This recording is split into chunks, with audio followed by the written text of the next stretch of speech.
I would like to call the regular meeting of the Grand Falls School Board to order.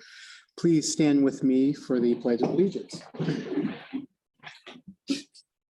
I pledge allegiance to the flag of the United States of America and to the republic for which it stands, one nation, under God, indivisible, with liberty and justice for all. Outstanding. All right, welcome everybody. Just for a quick roll call, we have tonight Director Dane, Director Ledoux, Director Kincaid, and myself, Director Carey. I'd like to make a motion to excuse our chair, Tina Veach. Is there a second? I'll second. Motion's been made and seconded. All in favor? Aye. Aye. Awesome. All right.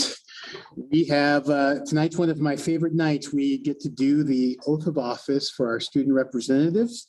So I will pass it over to Dr. Middleton. All right, we're excited to have two representatives, one from the high school and one from Crossroads. And I'm going to have Danny join me up front first, and we'll do her oath of office. I'm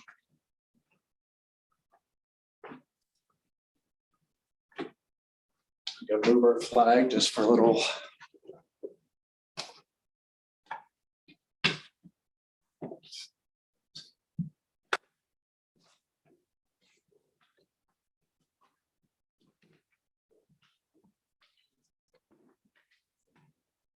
Stand right there.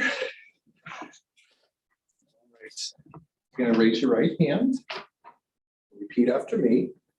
I state your name. I, Danica Mays, Do solemnly swear do solemnly swear that I will support the Constitution and laws of the United States and state of Washington, that I will support the Constitution and laws of the United States and state of Washington, and I will faithfully perform the duties of the student representative to the Board of Directors of the Granite Falls School District, and that I will faithfully perform the duties of the student representative to the Board of Directors of the Granite Falls School District according to the law, to the best of my ability. according to the law to the best of my ability.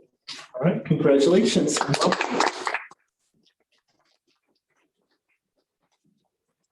Ariel, come on up. Congratulations and welcome.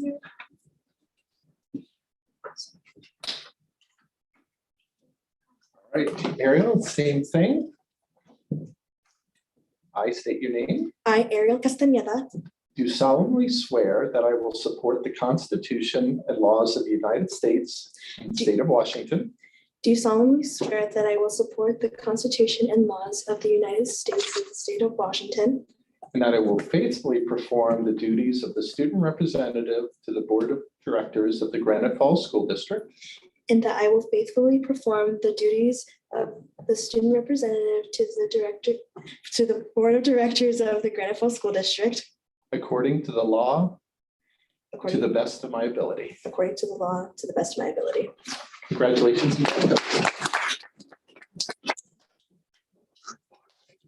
Congratulations, Barbara.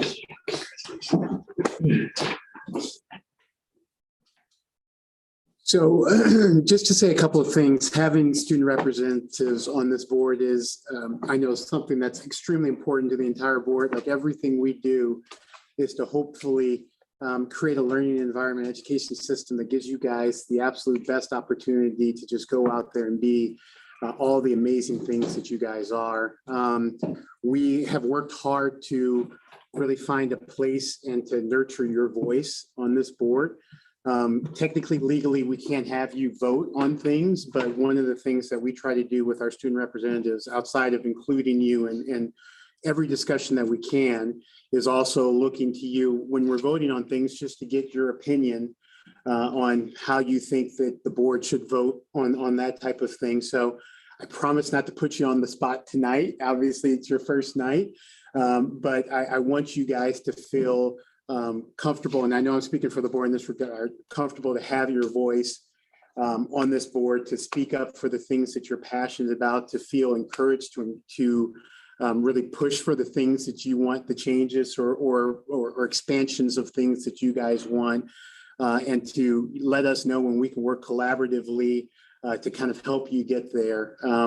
Above all things, I want to make sure that you guys feel encouraged, impassioned, and supported to fulfill your role to represent both of these wonderful schools. So thank you so much for being here. It means a tremendous amount to all of us. So thank you so much. Thank you for having us. No problem.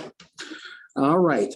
So I guess I'll roll right over next item 2B, board comments. I'm not going to start with Director Dane this time because I always do that to him. So how about Director Lejeune? Yeah, I mean, first and foremost, echo your comments. Excited to have student representation from both schools. This time it's great. It's something I feel like is a good holistic district as well. So look forward to working with you both. Hopefully you can attend the conference and stuff as well. There's a lot of learning opportunities there. Also, just side note, it was really cool to see King 5 come out and support the game last week. I was out of town, unfortunately, for work, but I saw that Granite showed well, and it was easy to see that because it was on the news. Chris Egan seemed to like, he approved Omega, I believe, and was all over. So that was fun. And then just as a reminder, I try to do this, I think, most weeks or most board meetings, but I'm always open to chat. I've been having a lot of great discussions with members in the community. And so whether it's, concerns or positive affirmations of the school or anything like that, like what can we do better? What's working well that we should do more of? I'm always open, always all ears. Our emails are plastered on the website as well. I promise I'm not as scary as maybe I appear just because I'm behind this desk. I'm a regular person that walks around and can talk and enjoys conversation. So please reach out. That's, I think, all I have for today. Outstanding. Director Kincaid? I just wanted to welcome you guys to the board. I'm excited to get to know you and hear all there is going on in the schools and from your guys' point of view. It's fun to see things from a different side. So it's really cool, and I'm excited to have you both here. I think that's all I got, actually. Outstanding. Director Thane? Well, everybody's covering what I was going to talk about, but yeah, welcome to the board. And you are new, just like me. I'm still the newest member, so get to know how this works together, and look forward to hearing your side. And then, yeah, hats off to the community to vote us and to the King 5 Game of the Week. That was amazing.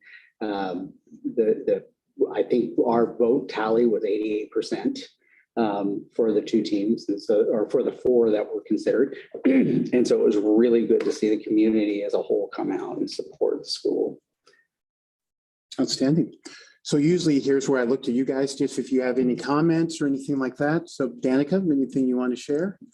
If you want to talk about anything at all, like how cool. I've known Danica since she was a little baby. I used to hold her in these two hands. So. Just thank you for giving the opportunity to be here. That's really good. Happy to have you, Danny. There. I would just like to thank you guys for allowing us to be here, and it's a really great opportunity. And I am looking forward to being the voice of our students. And yeah, I'm so grateful that you have the opportunity for us students to give us a voice, because you guys could choose to not listen to us and just okay. Just thank you. It's an honor. Outstanding. That's how Carl says, I'm not going to put you on the spot, and proceeds to put them on the Well, spot. I didn't want you to feel left out. I see how it goes. Sorry. And thank you to your family, by the way, Ariel. They came out for sure. I just a couple of quick things. Ballots are out. Voting ballots should be in everyone's mail. So I just want to put in a plug to encourage everyone to vote. There's some really important stuff out there. I know there's a fire levy I looked to build. We are lucky enough to have our assistant chief of the fire department here. But even outside of that, just encourage everyone to participate in the democratic process and make sure that your voice is heard via voting. A lot of my thunder was stolen on the game. It was pretty cool.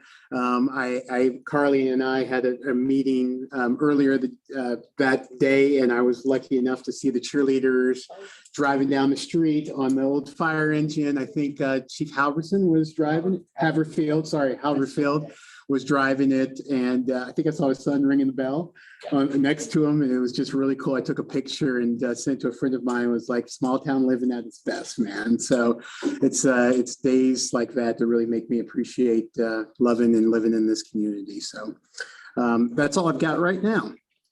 All right, so we will move on to item 3A, district reports, starting with the superintendent report presented by Dr. Middleton.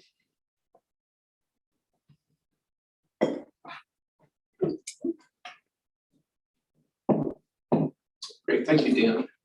Good evening, and thank you for the audience to come out and support everyone. So that's great to see you. So tonight, I just want to share, and I'm starting with the same thing. If you want to advance that, that's fine, Dan. So this was our stadium that night, which was just absolutely packed.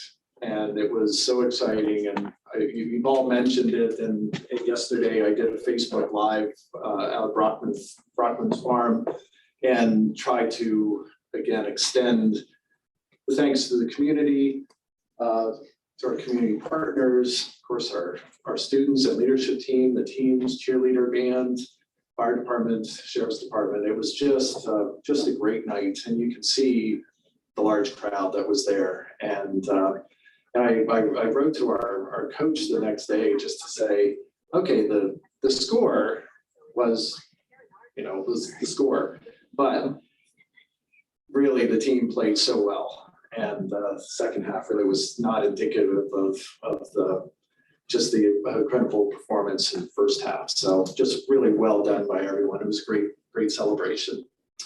And so just to see if that works. Yep. So just another candid picture of, I'll tell you what, the students loved King 5 being there. And even when the cameraman didn't have the camera on, there were kids standing next to me saying, King 5, King 5. And he should have just pointed the camera there and said it was on. But it was really a pretty awesome night. And the student support was amazing.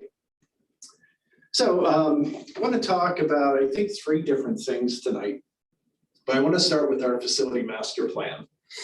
And last night was our last committee meeting of the facility master plan.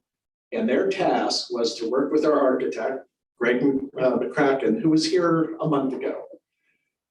We've been in partnership with him for 2 years now. And their task was to deliver to you a facility master plan. And in it, it evaluated 3 things. It looked at our facilities, just the structural part of it. It looked at the educational adequacy, and it looked at our demographic report. And as you recall, Greg shared a month ago that we should be expecting about 500 more students over the next 5 to 7 years. Davis Demographics, who did the same study during the pandemic, which was a little tougher read, but they basically were saying something similar. We should be expecting a large number. And our facilities are not meant for that number of students. And so this group has spent, this committee made up of, I think originally about 25 people had signed up. Some were educators from our school district. Some were just local patrons and stakeholders. Number of people who have parents and grandparents who have students in our system. I thought it was a great cross-section of Granite Falls. And they spent all of last year meeting regularly, first taking in all the information on facilities and structure, taking in educational adequacy, and then talking about the demographic study. And they came up to a rough consensus last spring of really one of 3 options. And really there are 4 options, but one option was looking at, something a little bit more grandiose with a K-5, one structure. One was looking at doing something for everyone along a structured calendar. Another option was, do we just sort of band-aid this with a number of portables as our student enrollment grows? And then the fourth one, we need to be honest, is just do nothing and sort of roll the dice.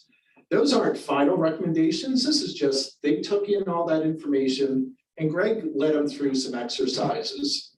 So last night was sort of the closure of that committee. But there is a strong desire for that committee, or not necessarily that committee, but to shift from facility master plan to a planning committee. Now, some of those folks might still be on that committee, but we do need to expand it. We need to invite more stakeholders to join. But of course, I'll be looking to you for, go ahead, Josh, let's go in that direction, or no, let's just hold off. Regardless, there are things to be done in our facility. If we did nothing, if we didn't add any more classrooms or portables, our facilities, there's wear and tear. The good news is, as Greg shared, there is nothing imminent that is of high safety that could close our school down. Are there things to be addressed? Absolutely. There will be things that age out, wear and tear. Educational adequacy, yeah, we want to have programs and we want to stay up on, what the cutting edge programs are in education. But that takes dollars. And as you know, we only get a small amount for capital improvements each year. There's no way that covers the depth of what this plan is, what they're identifying. So I'm just here to share that this committee would recommend to me and to you that it continues the work in some sort of planning committee and working with Greg to refine what options we might address as enrollment grows, and then bring it to the board and the community. This can't be just a committee decision. It's not just a board decision. At some point, we need to have just a public forum where, okay, this committee has been working. They've come up with some ideas. What do you think about it? And you can do some on-the-spot type of survey to help guide that committee.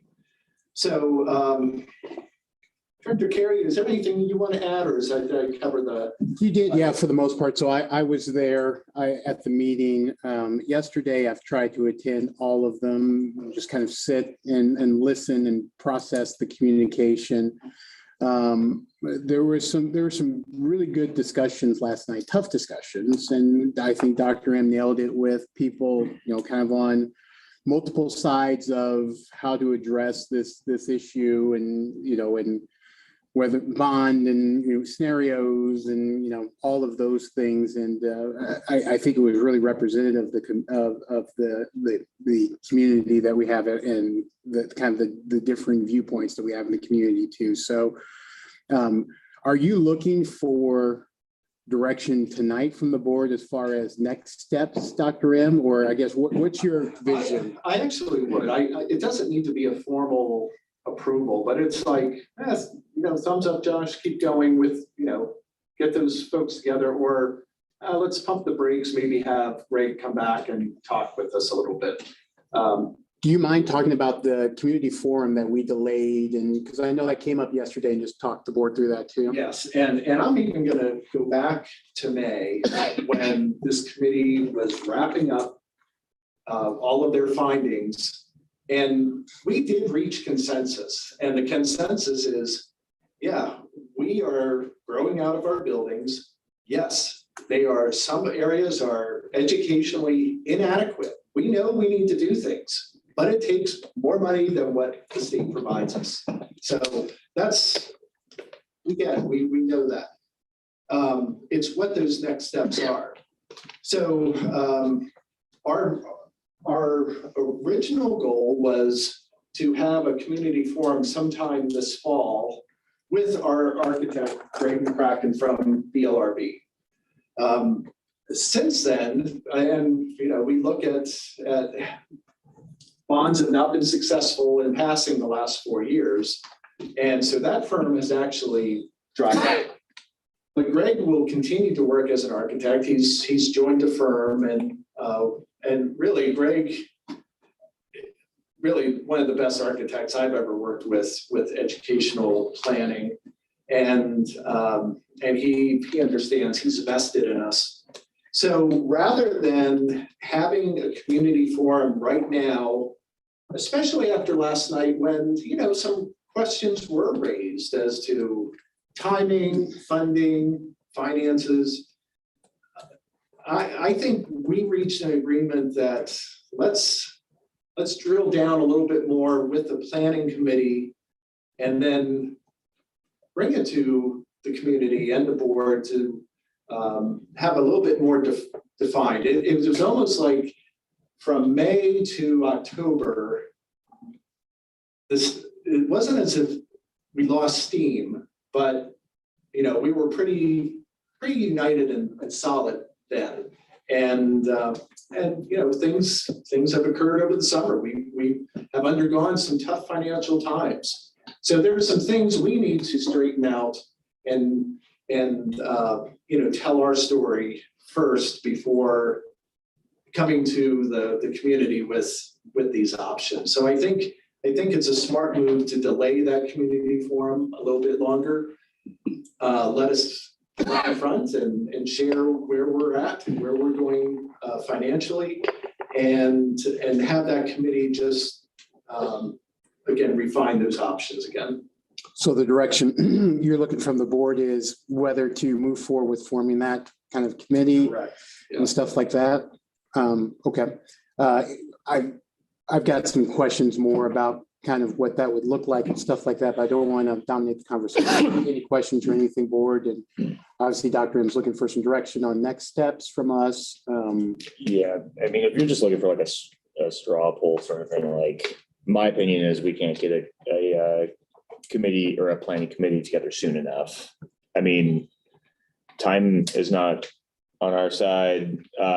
In all reality, the decisions that have to be made, I think, and I hope this reaches a broad audience, the decisions that have to be made, we're not going to stumble across an aha. Like, I don't think we're going to come across, and unless there's some billionaire out there that wants to donate $100 million to us, we'll gladly accept it. But like, we're going to have to make tough choices. And the way that we do that is we need to work backwards, right? We need to, in a big part of that committee is getting to agreement. And unless somebody can provide some good evidence to the contrary, but I think we all need to agree we're going to grow, right? We're going to grow. And then we also need to agree that our buildings are not adequate for that growth.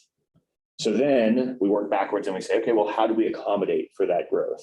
What do we need? Okay, do we agree that we need new buildings? Do we agree? And it goes to collecting that data and that feedback from the community, but still also passing it through a professional so that they can prescribe to us, right? I'd love to think I know what's best of building a huge K-5 or building this building, but I don't. All I know is that we have more kids coming and this is what the community is looking for, right? So somebody to do that. And then rolling all the way back is the very last piece that we talk about, but the very first piece that has to come into play when we're rolling it out is money, right?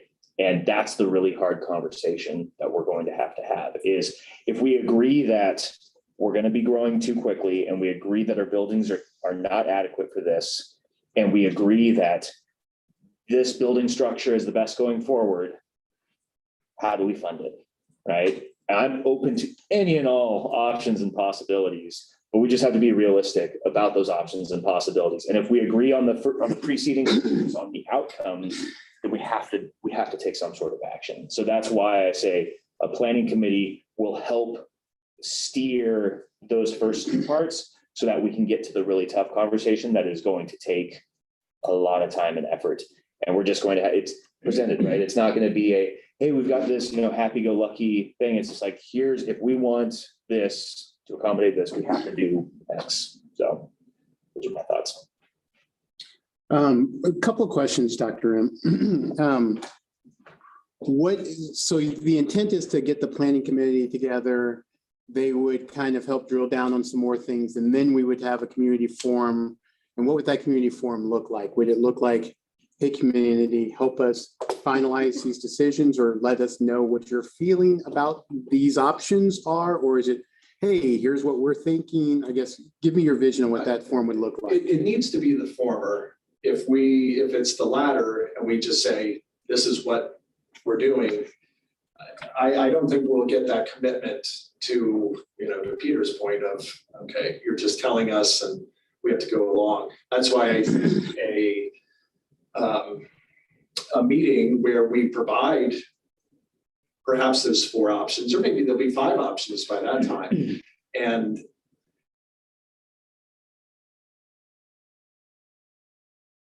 let Greg or me present to the community and have it interactive, especially when it comes to feedback in terms of, oh, yeah, I like option 1 and this is why, and so forth. But getting that feedback would be really timely and crucial, rather than saying this is what we're doing. I think it's important to get that.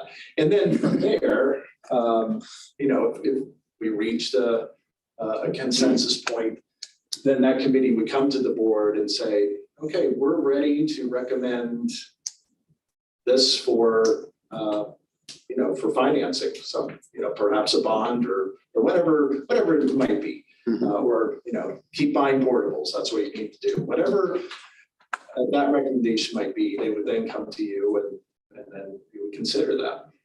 Outstanding. Because I appreciate you saying it that way, because for me personally, I mean, I feel like my greatest responsibility is to represent the community at large, right? The people that voted us here. And this is our school district, right? And if this isn't something that is coming from the community, meaning that we aren't selling them, we're just saying, hey, here's the facts. Everything I got says that we're growing. Quite honestly, as of the last time we looked, we're the largest growing school district in Snohomish County. I think last time I looked at it from an enrollment standpoint, as far as percentage.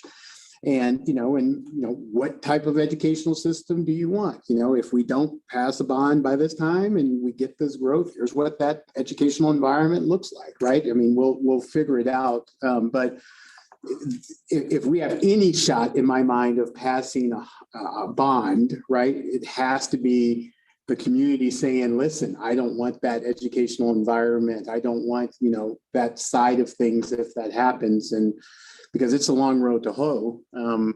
We've got a ton of growth coming into Granite Falls, and we've got the buildings that are, they're going to be full, and and all of the oh gosh, we have to double shift and all the things we might have to do if we didn't have the opportunity to expand those spaces. So I appreciate you looking at it in a very kind of community focused, what do you want your school district to look like? But also, I guess, what is our timing of that? Because I know that we have a bond at the high school dropping off. So when do we have to, as a board, make that decision? Because I think, as Director Ledoux and I mentioned last time, the conversation becomes very differently as a new bond drops off and a new one hits, right? And essentially tax rate stays the same, and then, or you have a year or two where the tax rate jumps and like, hey, no, the tax rate's jumping back up. Two different conversations. So do you have an idea of when we have to make a call? We don't. If the goal is to, as one drops off, we have a new one come on, that's February of 25. But I don't think I would let that be the North Star. I think the North Star is community commitment and saying, you really do need something. We really understand. And when we reach that point, then I think they'll be successful with the bond. And obviously not before February 25, but. Right.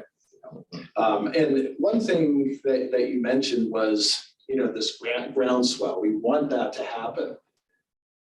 the best part of this facility master planning, especially from last night, when you have members of the community give feedback, and it's information, and even when there's misinformation, it's something we need to address. So I think before this planning committee would even step in front of the community or the board, I know that Marshall and I have our work cut out. We need to correct the story, because for some, there's this misconception of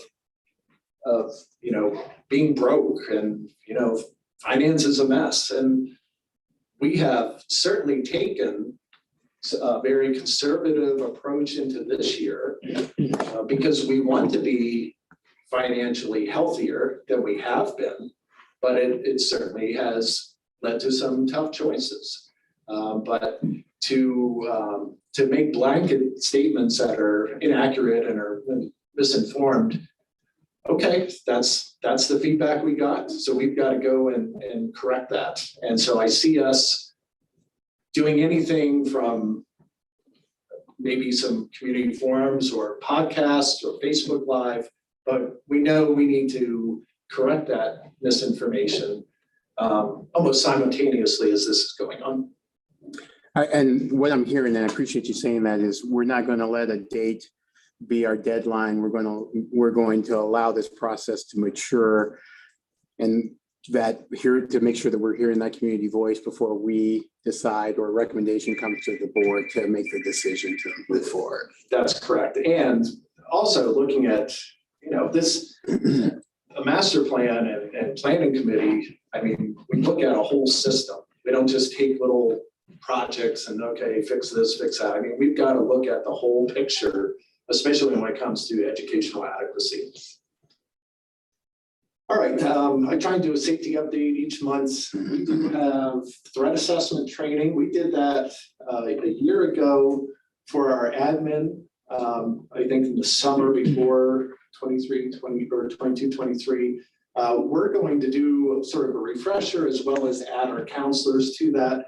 And threat assessment training is when we see behaviors of concern from a student, it's not, this really isn't about discipline in terms of a punitive type action. This is getting to the root of it and what resources can we provide to help that student, because this leads to our next topic, attendance, because we need students in the school learning.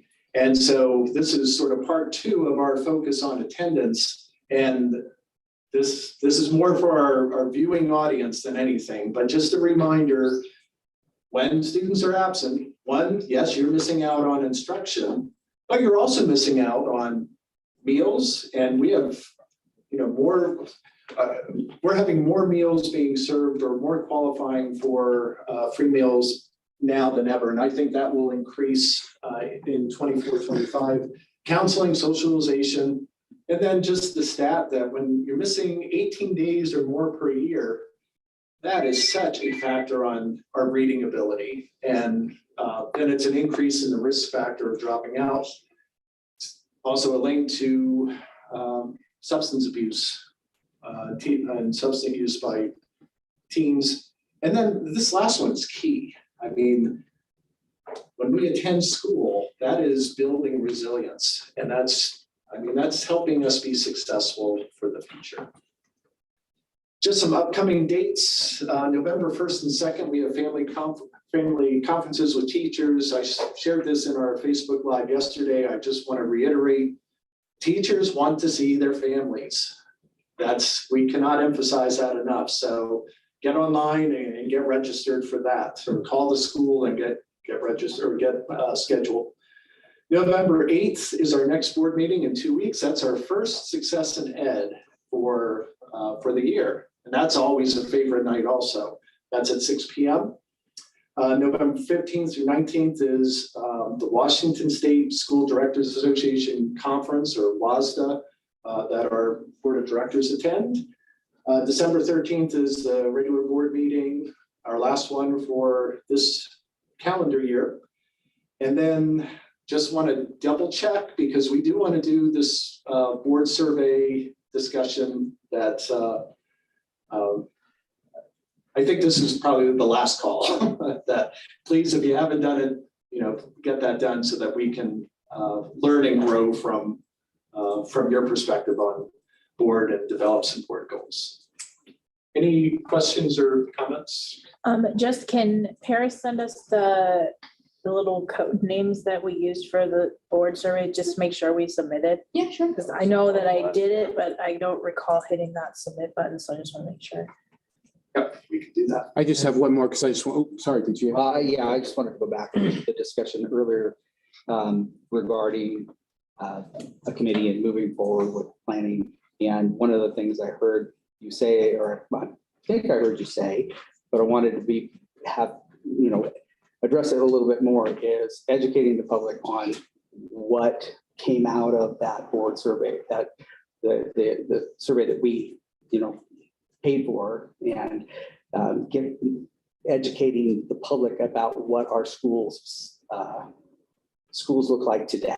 So before we go asking for growth, but getting some kind of a campaign, and I'm just wondering if we need to fund some kind of media campaign for your staff to get out and really share parts of that master survey, and not the whole thing, because it's a daunting read. Yeah. But to break down each building and what its capabilities are, what its structure is today.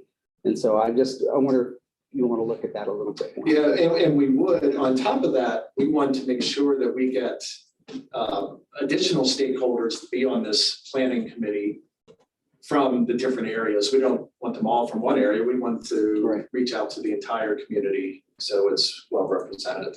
So, but yes, we would want to do both of those things. That's one of the things that I wanted was just on my mind as a thought or recommendation, is perhaps having someone on that committee, or even just inviting them to your meeting, is someone from city council, city planner, so that they can see through the eyes of this community and committee what they're planning, how their planning affects our planning. Right. And maybe that is a route for some financial help as well. So. We know just the person to ask for that. Anything else? Do you feel like you have your direction as far as moving forward with this? I just want to make sure. Okay. I hear I feel like there's pretty good consensus on that. Okay, good. need is there. Outstanding.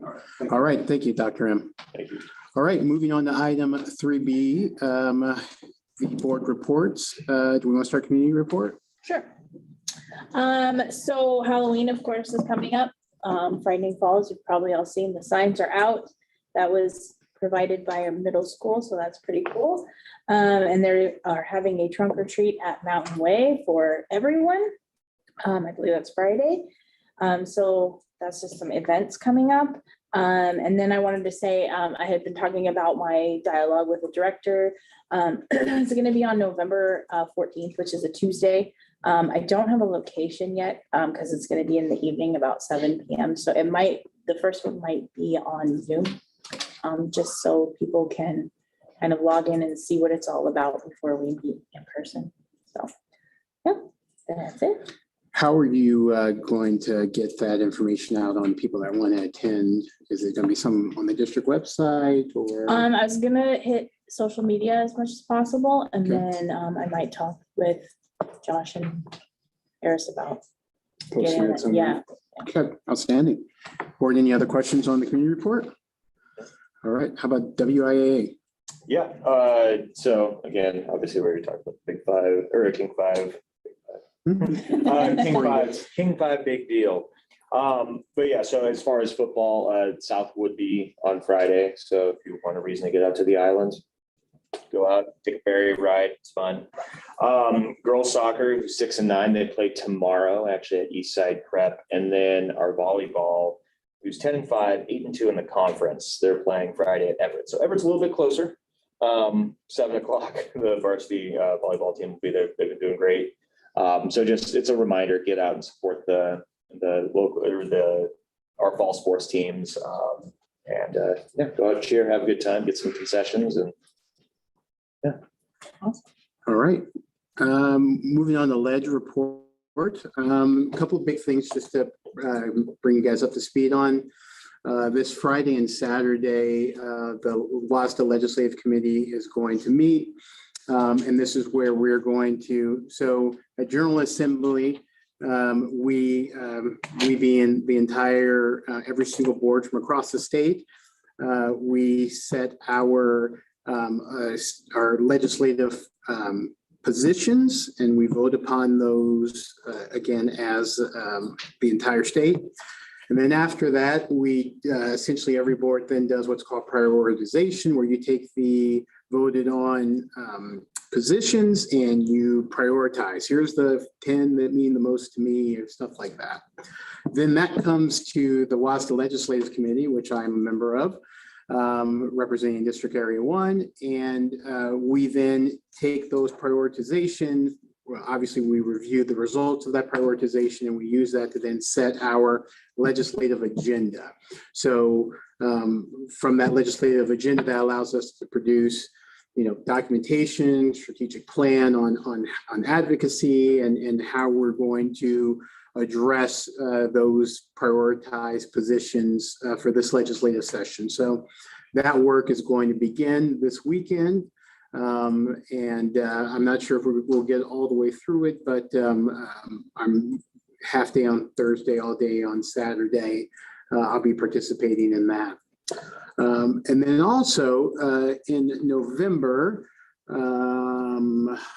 I forget the date, but I have, and again, shout out to WASDA and Marissa Rathbone for continuing to help me advocate and talk to people about regionalization and salary rebates. So we have a meeting on October 30th, Monday, with OSPI and some legislative members, both in the House and the Senate, state, to continue the conversation related around regionalization and anything, any bills or ways that they can address that, hopefully, knocking on wood, this legislative session. So just wanted to assure the board that I have not let up the gas on that, and the conversations still continue. Those are the big two I wanted to talk about. Any questions or anything? Okay. All right, moving on to item 3C, enrollment report prepared by Marshall. So this is a prepared report, so we can drop right into questions if anybody has any. You guys know I always do, but I don't want to be the first one, so feel free to jump in if you have something burning. I can certainly wet the whistle. Hey, Marshall, thanks for coming. So I guess just wanted to talk about our average comparative to our forecast. We had a forecast of a total enrollment of 2292 FTE, right? Right. And right now our average has been about 2230. I don't know, do you have the ability to show that? Well, his PowerPoint. Show it fairly quickly. Our student reps haven't seen it, and I'm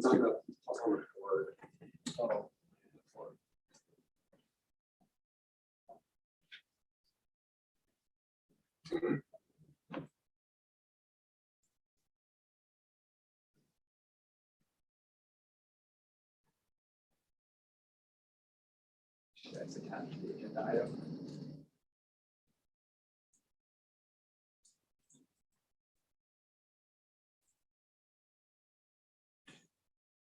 And I'll finish the question, Marshall, just while he's pulling it up.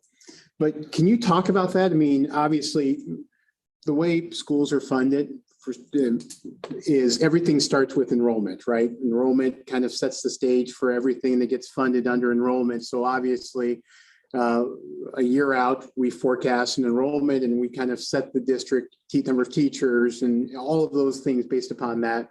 So we're, I don't know, 62 or so under our forecasted enrollment. Are you concerned there? I guess talk me through that. Actually, I'm not concerned because one, we grew by almost 40 students from September count to October count. So those students aren't going anywhere the rest of the year. So that average is going to creep up. the rest of the year. And I'm actually hearing that we have even more students, new students enrolled since October. So the ending number will be significantly higher than our first count was. And we also kind of saw this coming during the summer. So we didn't hire all the teachers we were planning on hiring. We kind of just hired as we saw the kids come, like we always do. So we held off on 3 teachers, knowing that we were going to be lower in enrollment. We held off on 4 teachers. We had to hire a second grade teacher a couple weeks ago because of the way the new kids showed up late. So we're unfavorable 39 students to our budget, but we held back 3 teachers. So that offsets perfectly. So we're still on budget. Yeah. We hit our fund balance goals and all of that stuff. Outstanding. It won't be because of enrollment if we don't get there. Real quick, and you don't have to necessarily give a diatribe, but I like how you got the extra box for SPED percentage. And it looks like where we forecasted about 20.7, we're averaging, well, I guess there's not necessarily an average, but basically with the 2 data points, it's about 20%. Yeah. Any concerns with that? I mean, it's under our forecast, which is good, but and maybe this is maybe a Beth question, but any concerns about that number tracking higher, or does that feel pretty good right now? It always does track higher because the first few months of school is identifying kids that are new to your district or using Child Find or whatever other method to find kids that are eligible for DD pre. So one of the metrics that we see is that we're at, I think, 42 kids in DD pre right now. We ended last year, I think, 71. So that number tends to grow probably to about that 71 point every year. So that number is going to grow by 30 more kids as we find them in our community, get them identified. And then we have, I don't know, 20-ish kids that have been referred for services that are going through that referral process where you are collecting data and deciding if a meeting with the psychologist is necessary, those kind of things. Some of them are our child find that are looking for students Okay. that are currently that we're tracking. So the number's going to grow. So what I'm hearing is, yeah, it's probably going to get bigger, the number. Okay. Do you mind just bullet points of why that's niched, why from a funding standpoint, that's challenging for us as a district as far as just quick SPED funding? Providing additional services for a student costs additional money. And the state has a really good method for providing that money for school districts up to a certain point. Until last year, they did 13.5% of our enrollment could be special ed, and we would get additional funding for up to 13.5% of our enrollment. This year, that moved up to 15%. If we're at 20%, 21%, 22%, that's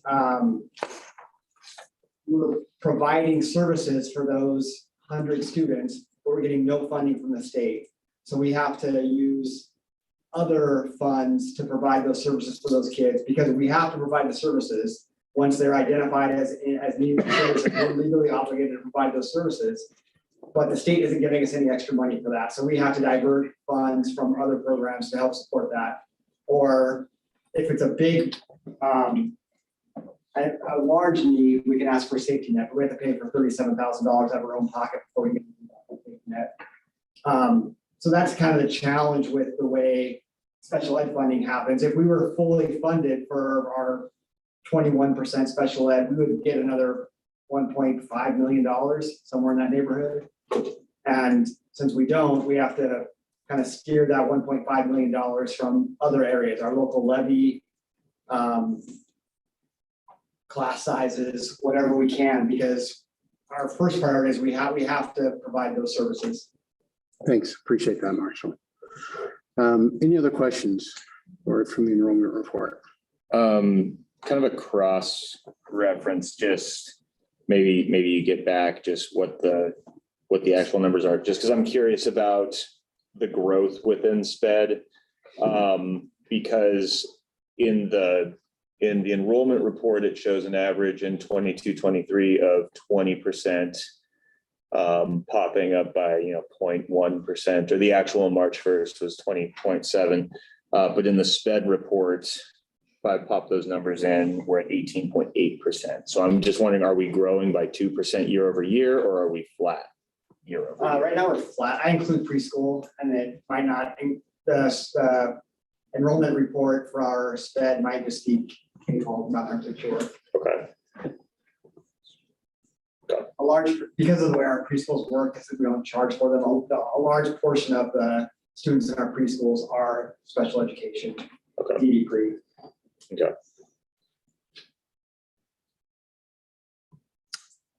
Any other questions, board?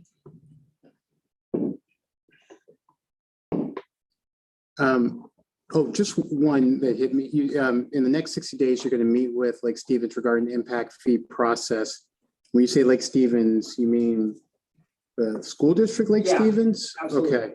They've gone through it a number of times.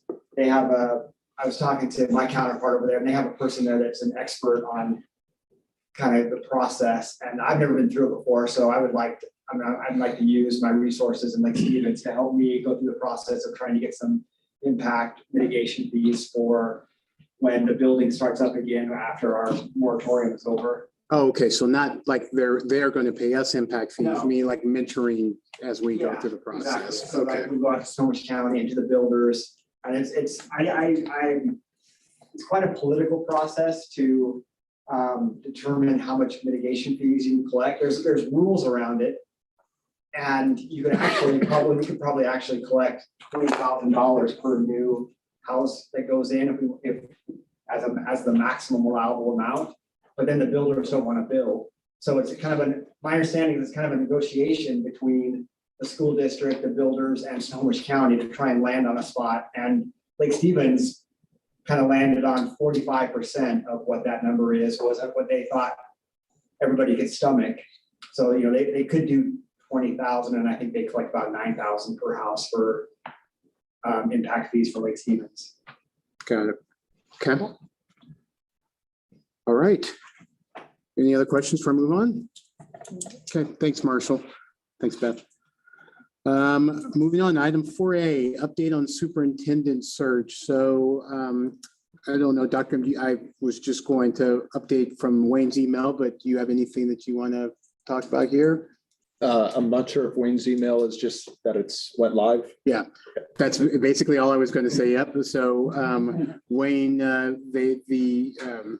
we reviewed the flyer and that is live. They are reaching out now to potential applicants. They've already spoken with. He says several viable candidates who are interested in the role and stuff. So it seems like we are moving forward in that. And they'll also be, their firm, Northwest Leader Associates, will be at the WASDA meeting in Bellevue in November. So we will all see them there too.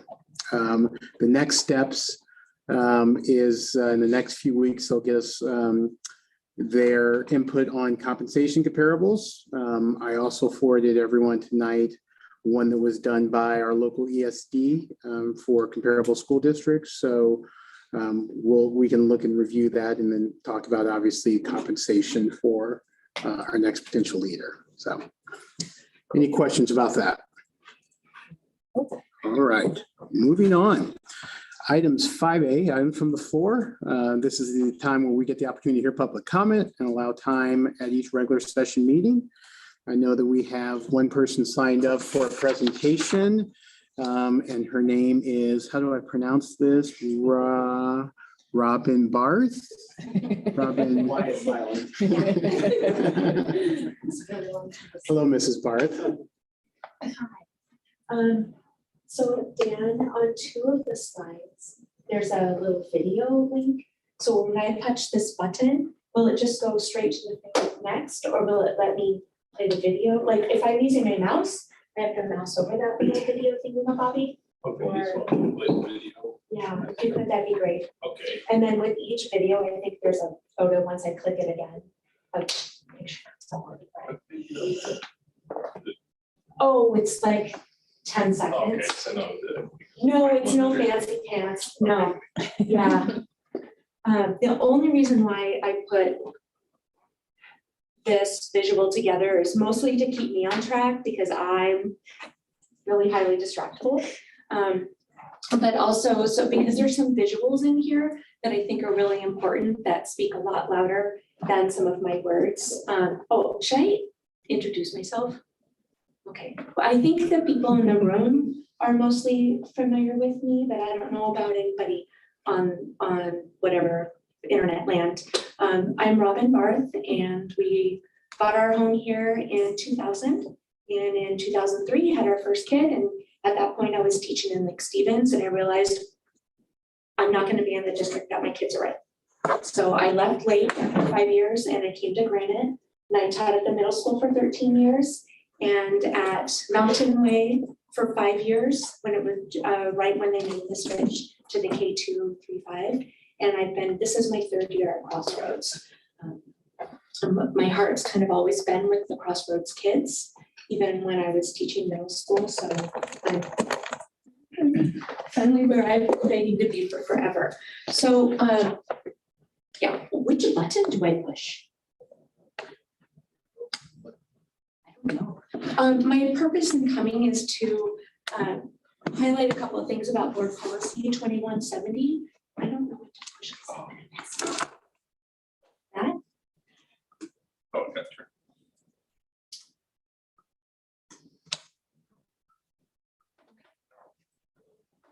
Should I get closer?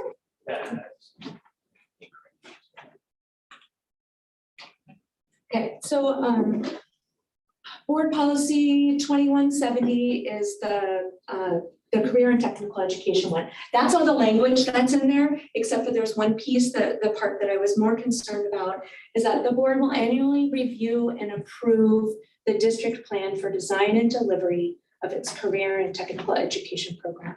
And it ensures academic rigor, that it's aligned with the standards and reform and all of that stuff. So we're moving on. The procedures that are outlined for that, and again, I put all of the language on here, but I'm not going to read it. The pieces that are highlighted are the parts that I think stand out the most. The district's plan for its career and technical education program will be approved annually by the board of directors. The components of that plan need to ensure a whole bunch of things. It's like a really long list, but one of them is sufficient equipment and facilities to meet industry standards. Another one is that the courses are structured so that the maximum number of students per class are determined by the number of training stations, safety factors, and individual instruction requirements for the specific skills being developed. Side note, when we went to the right sizing, that made things pretty difficult at Crossroads. We got big kids, we have smaller classrooms well, maybe not so much in the core classes, but in the CTE classes, and the classes where we're moving around, it's a lot of bodies in a small space. When I've got 25 kids with a chef knife in their hand, makes things a little bit interesting. Sufficient equipment and facilities to meet industry standards. I do not have a sink in my classroom. In fact, at Crossroads, about 2/3 of the classrooms don't have sinks. They're plumbed for them, but they don't have them. There's the biology teacher upstairs also doesn't have one. It's been put into grants to buy the sinks, but the tricky part is we could buy the sink, but how does it get in, right? My students wash their hands in the bathroom by the commons before we do food experiments or cook. They're washing their hands in the bathrooms. In the fall of 2022, I put in a work order and I asked, because Bridget said it's in the grant, she wrote it in the grant, I can buy a sink, can you just put it in? Dion said, we don't have a way of bringing plumbing to your class. I brought him to my room and I showed him that it's plumbed underneath there. And Carlson didn't have sinks either, but they added a sink and they actually added 2 sinks because she teaches art and horticulture out of the same classroom. So they added 2 sinks to her room. This was before I came in. This was many years ago. I brought him in and I showed that to him and I showed it to Kevin Davis, the former CTE director, and they're like, oh, Eureka, maybe we can. And I connected back again in November and I was like, hey, don't forget about me, still wondering. And each time, oh yeah, we're working on it. Oh yeah, Kevin says we're working on it. And he came to me at the beginning of June and said, there's no money. Sorry, you're not getting a sink. Okay. I could be jello. I can roll with that. I've been rolling with it. So we used to cook in the commons. Those banquet tables, those big plastic white ones, we haul them out of where they're stored. We clean them up, we set them up in the commons, we plug in all of our cooking stuff, and then we put all the cooking stuff away, clean up the tables, put them back. So this is where they're stored. They live in the laundry room over on this side of the building.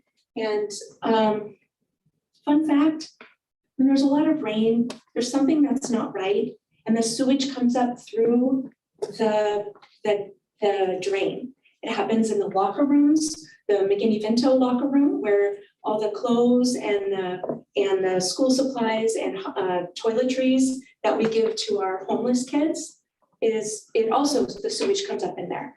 And it happens once or twice a year, and we have been told it's not sewage, but it smells like it, and there's things. So I'm not sure what is coming up through the ground, but it's coming up. So after that point, and I was told that wasn't the first time, it was just the first time I was aware of it.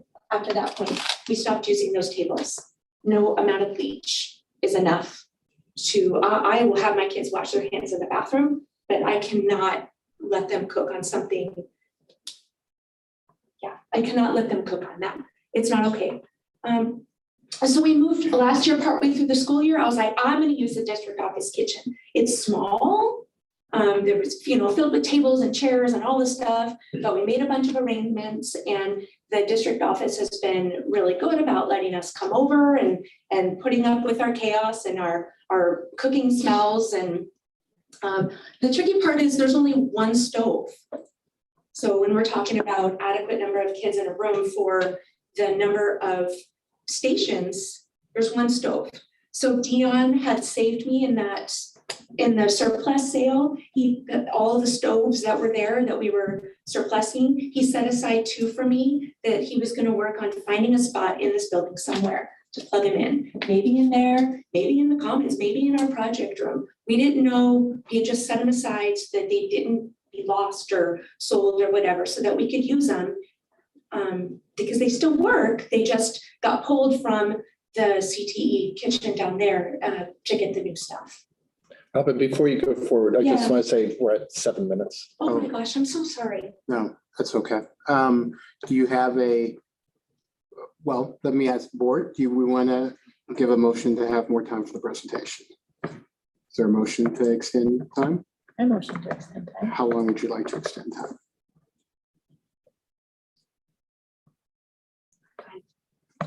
5 more. Motion's been made to extend comments 5 minutes. Is there a second? I'll second. All in favor? Aye. Aye. Be okay, track it? Yep. Okay, thank you. I appreciate that. Thank you, sorry. It is not vented, the vent broke. They put a new one in for me last year when I did a work order. They put a new one in right away, but Nikolai brought me in there and he's like, just so you know, this one turns on, it makes noise, but it doesn't vent anywhere. So if you open up the cabinet above, it doesn't go anywhere. So he's like, when you have the kids cook and they turn the fan on, so it kind of moves the stuff out of the way, he said, just make sure you open up the cabinets so that it does have a little bit of a way to escape. The sound system doesn't work in there. Kurt and I just discovered that this summer, the cord is disconnected, and I realized, Dan, that I never made a thing, so I just did today. So we don't know if there, announcements, teachers check your emails, or there's a lockdown, or hey, don't forget, it's Spirit Day tomorrow. So we don't hear those over there. So we leave the windows open, we hear a little bit. We can kind of hear the bell, but that's it. There's one sink and it only has cold water, no hot water. It's not connected. at all. And there's no hot water in the bathrooms either. So when people in district office side use the bathrooms down here, there's no hot water. When this was the middle school and I was here, that wasn't an issue. I don't know, something happened along the way, but I know Karen battled for this when Rietta was cooking foods over here 8, 9 years ago. Apparently a geyser happens in the street when they turn the hot water on.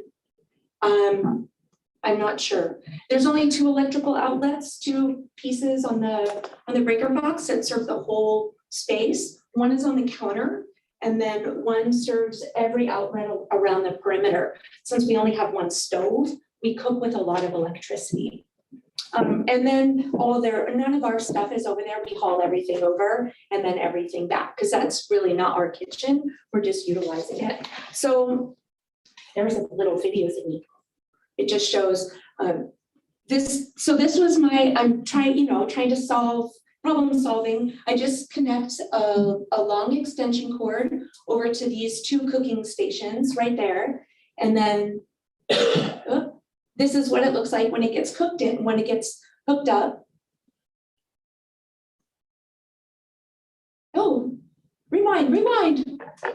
Okay, and then so we have 6 cooking stations. 1 gets the stove and 5 others. So this is the 3rd cooking station. It's connected to the big yellow extension cord that was left in there by district, and we plug into that. That's plugged into the wall, but we have to plug into a power surging box thingy because all the cords of all the electrical stuff is short. The station 4 is connected to that same yellow power box. Oh, that big metal thing right there is an oven that was used from Meatheads? No.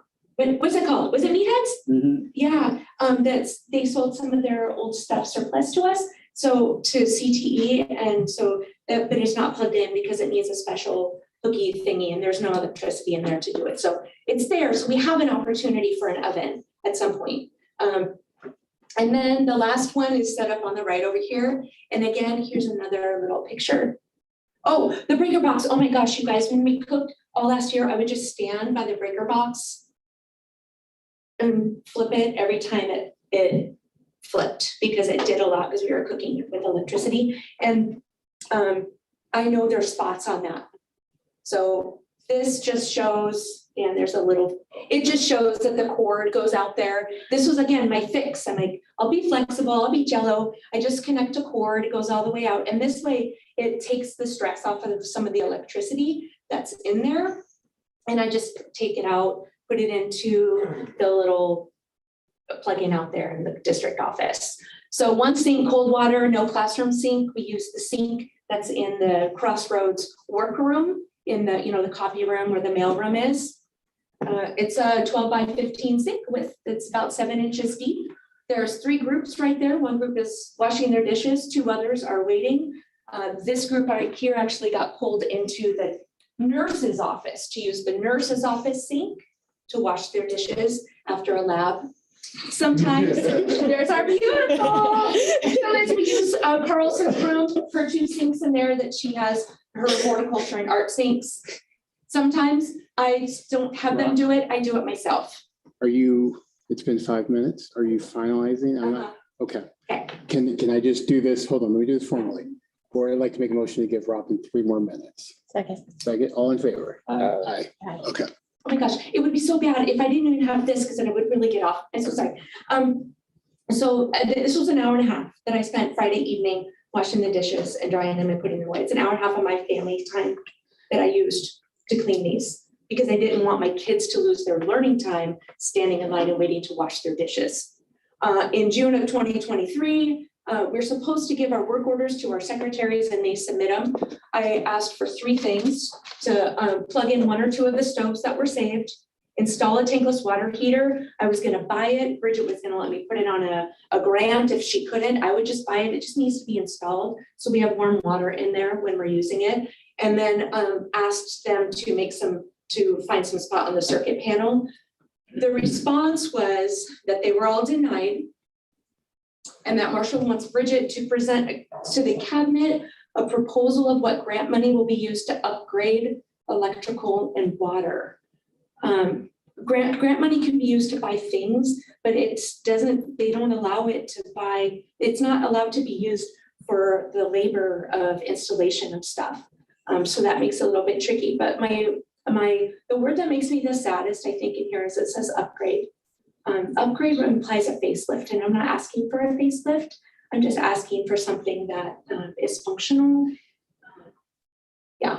At the end of August, I said, hey, they've been working on water stuff out there. Is it possible that they fixed it so we don't go blow the geyser? Bridget was the only person that responded to my email. At the end of September, I said, hey, we've got a unsanitary, unsafe situation here that hasn't been addressed. What do you want me to do? This is what I've done. What do you want me to do? How do I move forward? Bridget was the only one that responded to my email.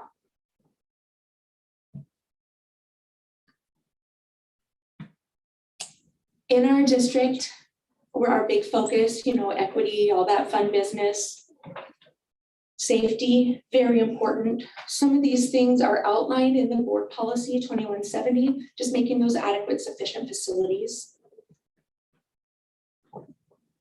If we're going to expect success, please help me set these kids up for success. And I know that things cost money. But so do electrical fires, and kids lose school when they have food poisoning. I just want to, I don't know how we can tier some of the changes that are made, some of the things that are purchased, how we do things. So I just want to make sure you guys know that. I don't know if there's been a board policy or board review of CTE plan, or if they're even telling you really what's going on in CTE. I don't know if you've been in all the facilities to see the difference, but okay. Thank you for your time. I'm really sorry I took a very long time. No, hold on one second. So normally during items from the floor, the board doesn't really engage in dialogue, but we do ask clarifying questions. So I just want to, do we have any clarifying questions for? Yeah, so what I've gathered is you don't necessarily have a problem getting items. It's just putting them in place. We can put the things in for the grants. Okay. We can buy some of the things through grants. So a Crossroads does not get any CTE funding at all. Yeah. None, because we get ALE funding. Okay. So then is it possible, and then has like I don't want to say master plan, that sounds way too formal, but is there like a comprehensive list? Because there's a lot there, from sinks to stoves to this, that, and the other. Is there like an ideal state that is at least presented so that we could, I don't know what the process is to go through that, but at least better understand, like, because it sounds like you're using a lot of different resources and everything, but is it possible, similar to the building facilities planning, to be like, this is what we have, right? Like, I want it to look like this. We already have the sink, we already have the stoves, we already have this, that, and the other, but this is what we would need to make it. And this is why we fall out of, ordinance with this policy and everything. Because I mean, it's news to me if we're not, compliant with that. And I would like to make sure that we could be as compliant as possible, but.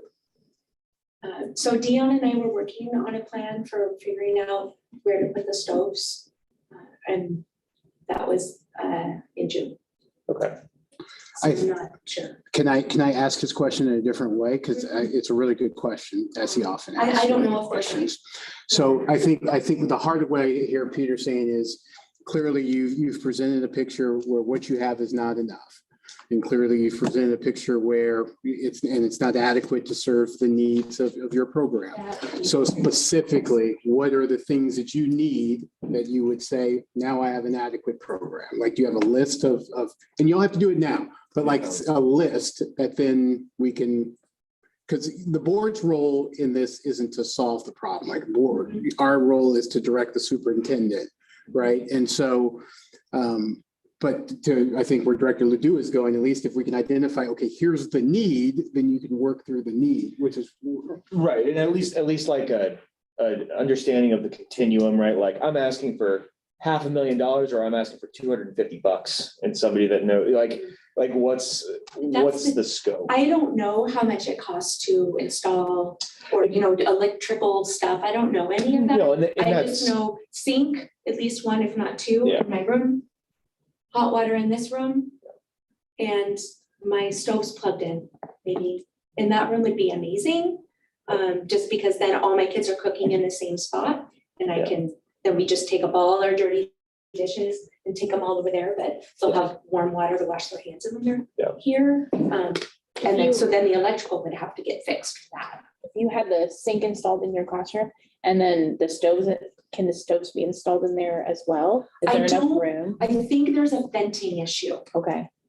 But that one's not vented, so I'm not sure. Again, it's out of my, I know a lot of stuff, but I know a little about, very little about that. If you could put the sink in there and the stoves, would that be an adequate space for your program? That room? To utilize? Yeah. Mhm. Okay. Yeah.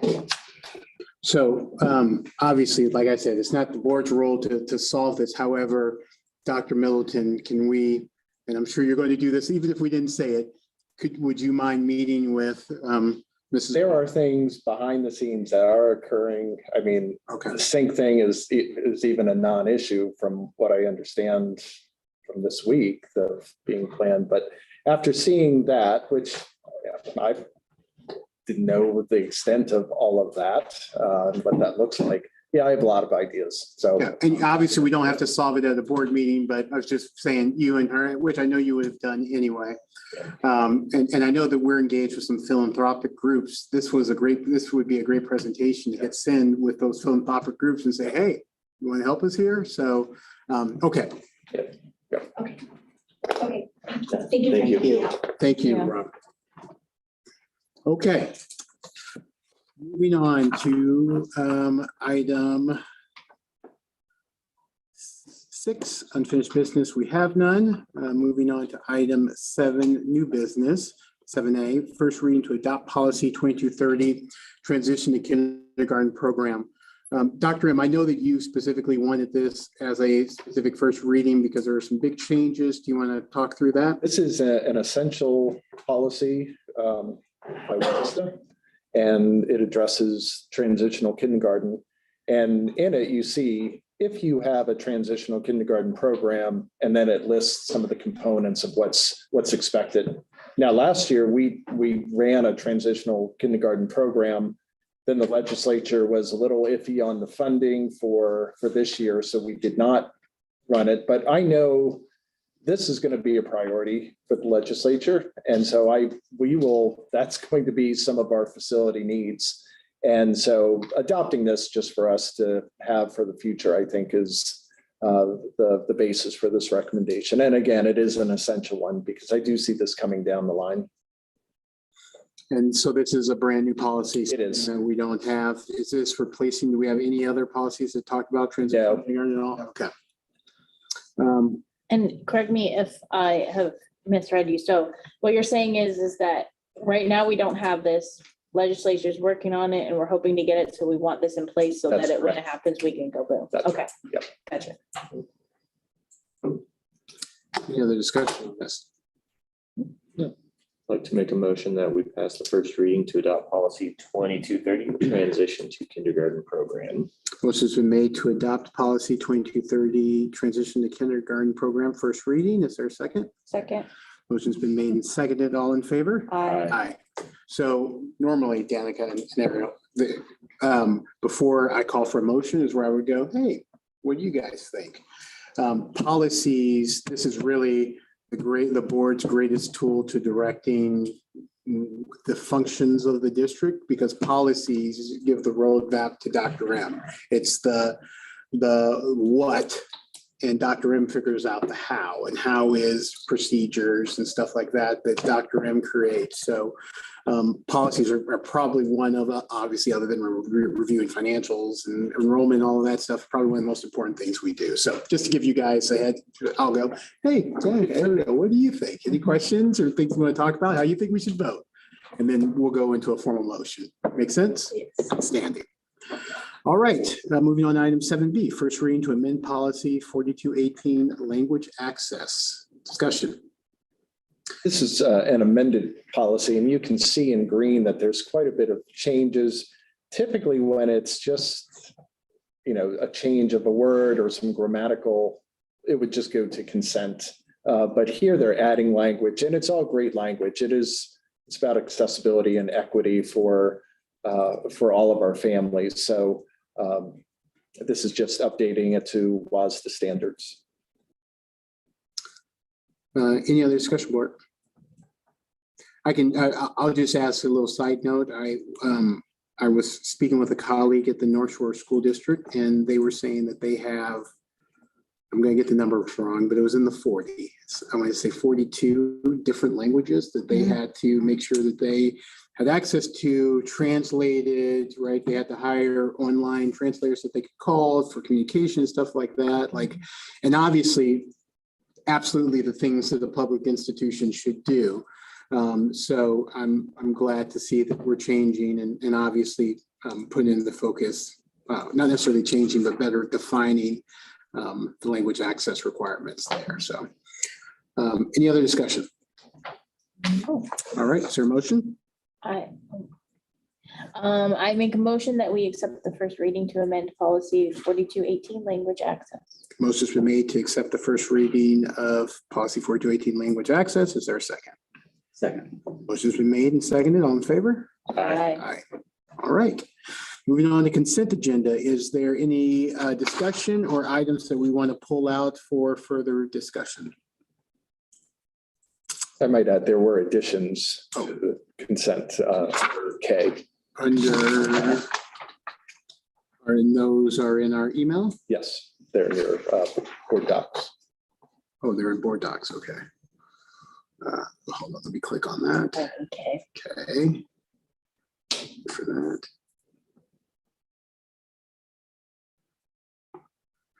But because that is posted in our consent agenda online, we don't need necessarily a motion to include those additions, is my understanding.